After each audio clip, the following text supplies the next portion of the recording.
Hello students, ये third question है जो कि कॉम्पिटिटिव पॉइंट ऑफ व्यू से और बोर्ड के भी, ट्वेल्थ बोर्ड के लिए भी इम्पोर्टेंट होगा।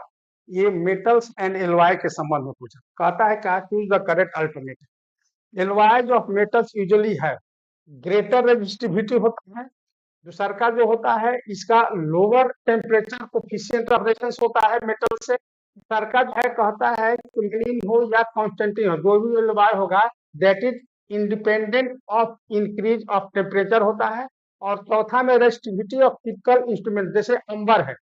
इंसुलेटर की जो रेजिस्टिविटी होता है मेटल से 10⁻20 से लेकर के 10⁻23 के रेंज में हाइयर अप होता है, यानी यहाँ पर 10⁻22 आंसर हो जाएगा। अगला क्वेश्चन, नेक्स्ट क्वेश्चन जो होगा इसमें देखिए, कहता है कि current does not depend upon area of cross section of the conductor. इसका क्वेश्चन जो है कहता है which is constant, answer the following questions. Steady current flows in A metallic conductor of non uniform cross section. तो constant कौन हो? तो current जो है हमारा, current area of cross section का इंडिपेंडेंट होता है, इसलिए ये कांस्टेंट होता है। ये तीनों current density, electric field and tube velocity inversely proportional to area होता है, इसलिए ये तीनों जो है हमारा कांस्टेंट नहीं होता। ठीक है। दूसरा का क्वेश्चन जो है कहता है कि ओम्स लॉ क्या यूनिवर्सल है, एप्लीकेबल है ऑल कंडक्टिंग बॉडी के लिए? अगर नहीं हो तो कुछ एलिमेंट एग्जाम्पल देना। तो देखिए, Ohm's law is not universal.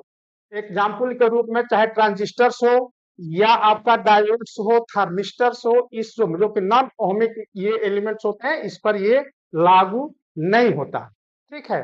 तीसरा का क्वेश्चन जो कहता है a low voltage supply from which one needs high current must have very low internal resistance। जहां पर लो वोल्टेज सप्लाई होता है वहां पर इंटरनल रेजिस्टेंस इसलिए बहुत कम होता है कि आई आर जो होता है, आई आर ये हमारा वोल्टेज सेल से बहुत कम डाउन होता है, यानी करंट के वैल्यू हमारा बढ़ जाती है। वी बाई आर, आर के कम होने से वी बाई आर करंट की वैल्यू बढ़ जाती है, इसलिए इंटरनल रेजिस्टेंस बहुत कम होता है।